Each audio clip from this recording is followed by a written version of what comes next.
প্রস্তুতি সভা। এই প্রস্তুতি সভাতে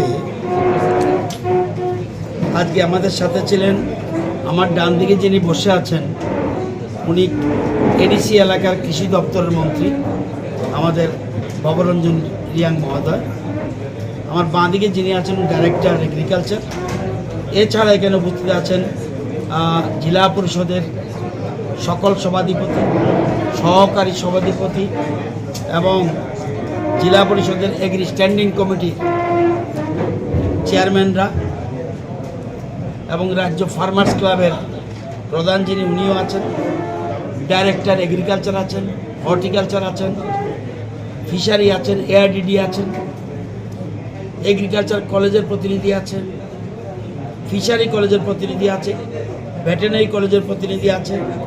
এছাড়া ICAR এবং কেবিকে প্রতিনিধি এবং বিজ্ঞানীরা আছে। আমরা 29 মে থেকে 29 মে থেকে 12 জুন পর্যন্ত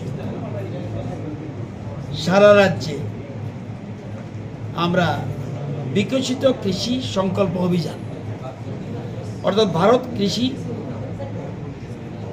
জাগরণ যাত্রা বলতে পারেন, আমাদের রাজ্যে নয় সারা ভারতবর্ষ হচ্ছে।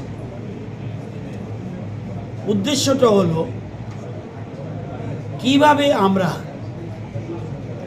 আত্মনির্ভর হতে পারি এবং সারা দেশের মানুষ 144 কোটি মানুষকে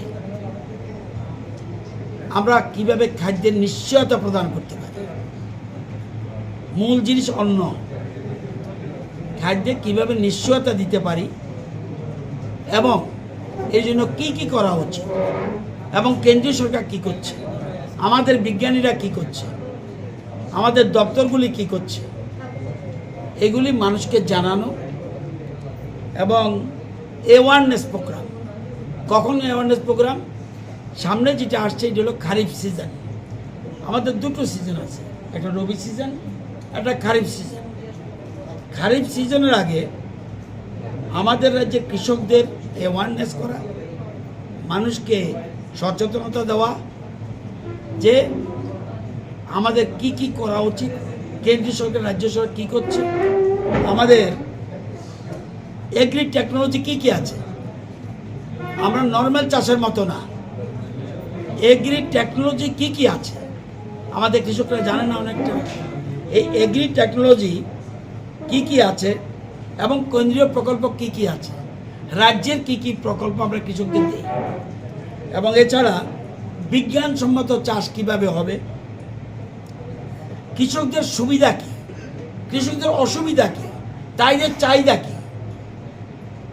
এটা আমাদের যে গবেষণা করে কৃষি বিজ্ঞানীরা ল্যাবরেটরিতে, এই ল্যাব টু ল্যান্ড, ল্যাবরেটরি থেকে তাদেরকে জমিতে নিয়ে যাওয়া, ল্যাবরেটরি থেকে আমাদের বিজ্ঞানীদের জমিতে নিয়ে যাওয়া, কৃষকদের জিজ্ঞাসা এবং আপনাদের চাহিদা কী, সেই চাহিদা পূরণ করার জন্য আমাদের বিজ্ঞানীরা কি কি করতে পারে, আমাদের দপ্তর কি কি করতে পারে, এই জন্য এই ধরনের অ্যাওয়ারনেস প্রোগ্রাম। এবং কি ধরনের বীজ দেওয়া উচিত, এই যে বর্তমান আবহাওয়ায় কি ধরনের বীজ দেওয়া উচিত, কি ধরনের চাষ হওয়া উচিত এবং আধুনিক চাষ হওয়া উচিত, প্রাকৃতিক চাষ হওয়া উচিত। একটু আগে আপনারা দেখেছেন যে টিভির মাধ্যমে কিভাবে আমাদের প্রাকৃতিক চাষ আমরা গুরুত্ব দিচ্ছি। মাটি পরীক্ষা করা উচিত, মাটির রোগ হয়েছে, সে রোগ দীর্ঘদিন কেমিক্যাল ব্যবহার করতে করতে করতে করতে মাটির রোগ হয়ে গেছে, সেই রোগটাকে দূরীভূত করতে হবে। কারা করবে? বিজ্ঞানীরা। সেই জন্য সেখান থেকে আমরা সয়েল নেব, সয়েল নিয়ে আমাদের সয়েল টেস্ট করাবো এবং সয়েল হেলথ কার্ড দেবো। এটার মধ্যে লেখা থাকবে জমিতে কী কী ত্রুটি বিচ্ছুতি রয়েছে। তারপরে রয়েছে নতুন নতুন ভ্যারাইটি, নতুন নতুন চাষ, নতুন নতুন ভ্যারাইটি এবং কৃষি এবং অ্যালাইড সেক্টরে আমাদের এআরডিডি হিউজ সাহায্য করছে। আপনারাও নিতে পারেন, এর প্রচুর সাহায্য। মানে গবাদি পশু কীভাবে করা যায়, ছাগল চাষ করলে কি হবে, আমাদের মটনে আমরা এখনও মটনে আমাদের সেলফ সাফিসিয়েন্ট আছে ত্রিপুরাতে, কিন্তু আমরা মাছে একটু পিছিয়ে আছি। এটাকে আমরা কিভাবে বাড়াতে পারি? আমাদের 3টা জেলা বর্তমানে কৃষিতে স্বয়ম্বর, বাকি জেলাগুলিতে কিভাবে আমরা স্বয়ম্বর করতে পারি? আমাদের 58টা ব্লকের মধ্যে 30টা ব্লক স্বয়ম্বর, 28টা এখনও পিছিয়ে আছে। এগুলিকে কিভাবে করতে পারি? আমাদের প্রাকৃতিক চাষ, একটু আগে দেখেছেন কেন্দ্রীয় কৃষিমন্ত্রী পার্লামেন্টে বক্তব্য রাখছেন, বলছেন সবটাকে প্রাকৃতিক চাষের জন্য বলছি না, জমির একটা অংশকে অন্তত প্রাকৃতিক চাষ করুন। তাহলে ন্যাচারাল চাষ কি হবে? আমাদের একদিকে প্রোডাকশন করতে হবে, আবার নিজেকে সুস্থ রাখতে হবে।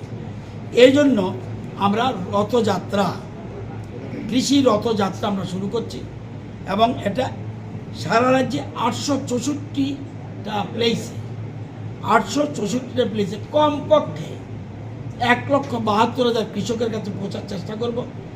আমার ধারণা অনেক বেশি হবে।